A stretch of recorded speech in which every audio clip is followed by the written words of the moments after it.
c'est quoi les erreurs que font les entreprises? En quoi est-ce que les entreprises ne sont pas conformes en général? Alors, souvent, il n'y a pas de contrat. Première chose, je dirais, avec les sous-traitants, où il y a des transferts à l'étranger et les gens se disent, bon, j'ai affaire à une grande entreprise en face, beaucoup de monde vont chez eux, donc tout doit être en ordre, certainement. Et ils se posent pas plus de questions, où vont les données, etc. Ce qui arrive aussi comme erreur, c'est de ne pas traiter les demandes qu'on reçoit, les demandes d'accès, les demandes de suppression de données. Elles s'envolent un peu dans la nature et on n'y donne pas suite. Ce qui a la tendance à créer de grandes frustrations si c'est un ancien employé, mais si c'est un client ou autre. Je pense que vous avez, enfin moi ça m'est arrivé, mais je pense que vous aussi vous dites non, je ne veux plus recevoir la newsletter, puis elle continue à arriver. Ouais. Ça vous rend fou. Vous savez plus quoi faire. La dernière fois que ça m'est arrivé, c'était de l'EPFL. C'est vrai. Non, sérieusement, les alumni de l'EPFL, en plus.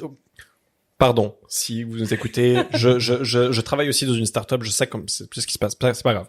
Mais je leur transmettrai si jamais. Je ne suis pas la DPO de l'EPFL, non, mais sûr, je lui transmettrai.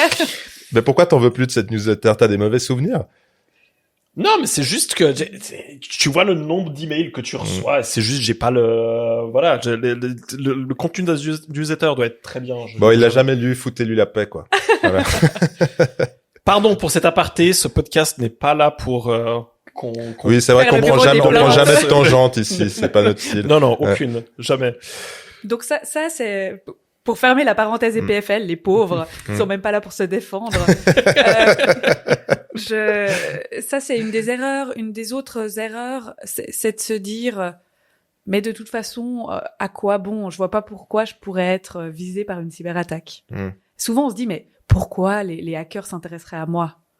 À titre individuel, tu dis vraiment la personne privée de ce point de vue-là ou une société? Non, je dirais plutôt la société, enfin l'entreprise, que ce soit une raison individuelle ou une PME ou une multinationale. Alors en général, les multinationales, elles se rendent compte de ce danger.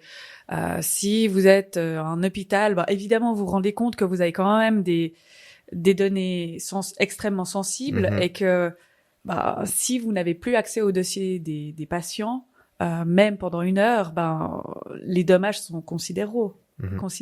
Pardon. Ouais. Donc voilà. Pour moi, c'est un des gros réflexes qu'il faut maintenant mettre de côté et ne plus avoir.